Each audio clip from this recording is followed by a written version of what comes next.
Hello everybody, विज्ञान express में आप लोगों का बहुत बहुत स्वागत। और हम फिर हाजिर हैं एक नए वीडियो के साथ में। और आज का वीडियो शुरू करें उससे पहले कुछ खूबसूरत पंक्तियां आप लोगों के लिए। सफलता हाथों की लकीरों में नहीं, माथे के पसीनों में मिलती है। ये जो हाथों की लकीरें हैं ना, जो लोग सोचते हैं कि भाग्य के अंदर जो लिखा होगा वो हो जाएगा, कुछ नहीं होता है। यदि अपनी तकदीर को चमकाना चाहते हो दोस्तों, तो मेहनत करो, मेहनत से सफलता ज़रूर मिलेगी। और इन्हीं पंक्तियों के साथ में मेरा आज का वीडियो बेस्ड है डायटम्स एंड गोल्डन एल्गी के ऊपर। डायटम्स एंड गोल्डन एल्गी, जिनको कि हम डेस्मिट्स भी कहते हैं, बहुत इंपॉर्टेंट है एग्जामिनेशन पॉइंट ऑफ व्यू से। डिवीजन, प्रभाग क्या है इन डायटम्स और गोल्डन एल्गी का? प्रभाग क्या है? तो क्राइसोफाइटा, क्राइसोफाइटा इनका जो प्रभाग है वो कौन सा है? क्राइसोफाइटा है। हैबिटेट, आवास, तो ये स्वच्छ जल प्लस लवणीय जल दोनों में मिल सकते हैं, दोनों में पाए जा सकते हैं, दोनों में पाए जा सकते हैं, दोनों में पाए जा सकते हैं।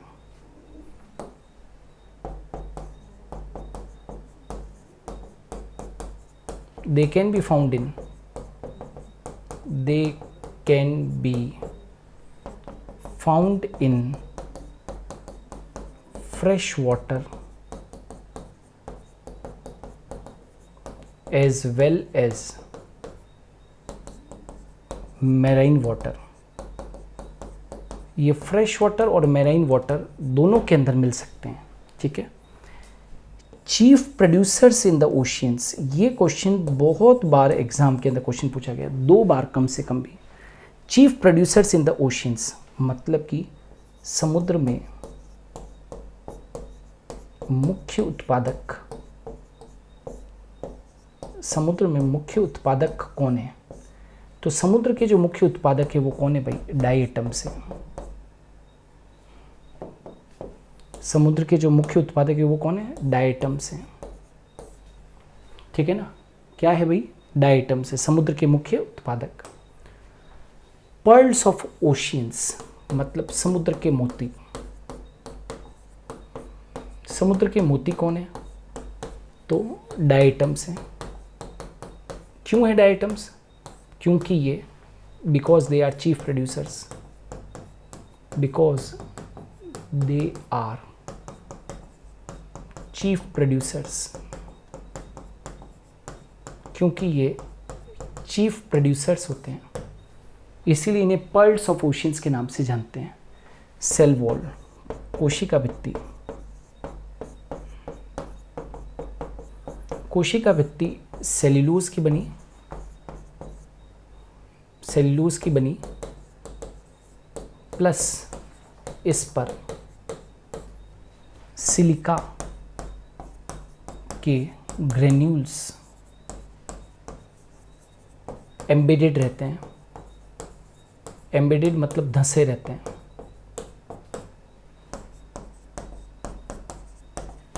है ना। सेल वॉल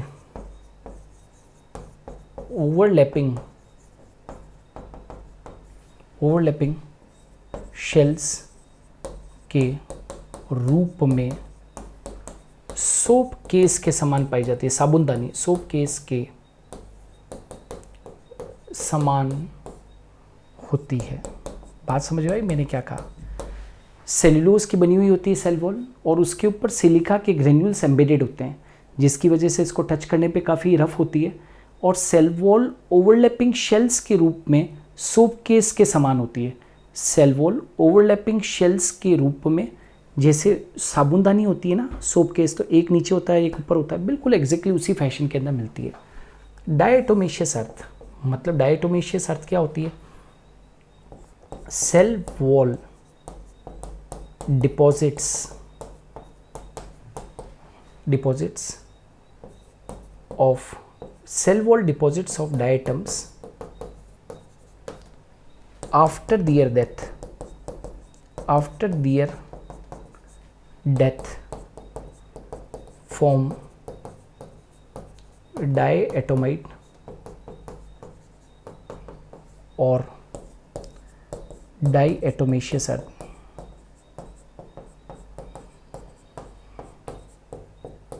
बात समझ में आ रही है? एक्चुअली क्या होता है कि जब इन डायटम्स की डेथ हो जाती है तो डेथ तो हो जाती है, लेकिन इनके ऊपर जो सेल वॉल है, जो जिसके ऊपर सिलिका वगैरह है, उसके कारण इनकी सेल वॉल डिस्ट्रॉय नहीं होती है। तो क्या होता है, ऑर्गेनिज्म की तो डेथ हो जाती है, लेकिन जो सेल वॉल होती है वो समुद्र के बॉटम के ऊपर जाकर धीरे धीरे क्या होती रहती है, डिपॉजिट होती रहती है, क्योंकि वो डिसइंटीग्रेट नहीं होती है, सिलिका है। तो वो cell wall deposits of diatoms after their death form diatomite और diatomaceous earth. Cell wall deposits of diatoms after their death form diatomite और डायएटोमेशियस अर्थ। जो उनकी सेल वॉल के डिपॉजिट हैं वो धीरे धीरे समुद्र के पेंदे में जमा होते जाते हैं और डायएटोमाइट या डायएटोमेशियस अर्थ के नाम से ये डिपॉजिट होते जाते हैं, या उसको हम कीसल घुर भी कहते हैं। ठीक है। पिगमेंट्स, वर्णक कौन कौन से होते हैं? तो इनके अंदर वर्णक क्लोरोफिल ए, क्लोरोफिल सी, ज़ेंथोफिल। कौन से होते हैं भाई? ज़ेंथोफिल में भी कौन सा? जैसे फ्यूकोजेंथिन, है ना, ये इनके अंदर क्या है, मुख्य वर्णक है। स्टोर्ड फूड मटेरियल, संग्रहित भोज्य पदार्थ।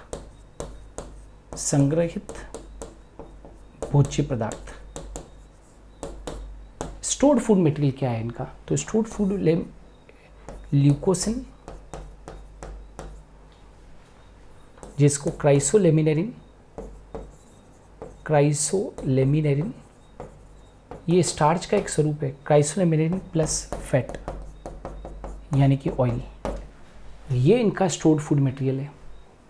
मोटिलिटी मतलब गतिशीलता, तो एब्सेंट,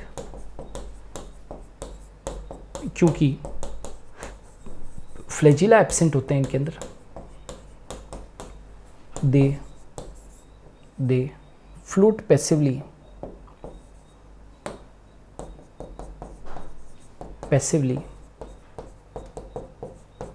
इन वाटर करंट्स। जो जल की लहरें होती है उसमें ये पैसिवली फ्लोट करते हैं। दे float passively in water currents. बाकी फ्लैजिला इनके अंदर नहीं होता है। यूज ऑफ डायटोमेशियस अर्थ, अभी जो हम लोगों ने पढ़ा था, डायटोमेशियस अर्थ का क्या काम होता है? तो फिल्ट्रेशन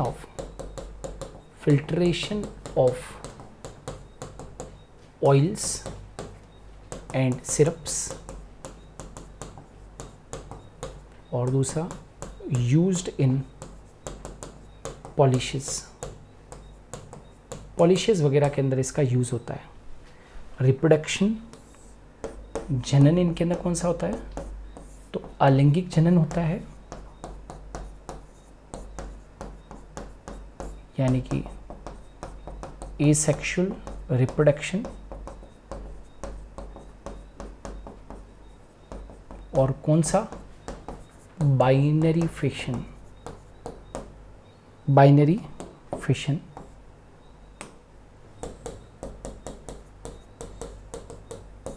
द्विविखंडन होता है।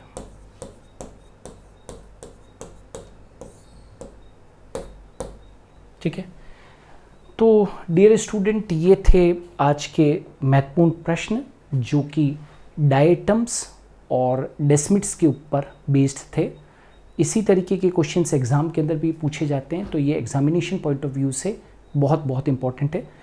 जो लोग चाहते हैं कि जितना भी कंटेंट यहाँ पर आ रहा है उसके PDFs अवेलेबल हो जाए, तो आपको गूगल प्ले स्टोर पर जाकर super Guru the learning app को डाउनलोड करना पड़ेगा। वहाँ से आप लोगों को PDF अवेलेबल हो पाएंगे। आज के लिए इतना ही।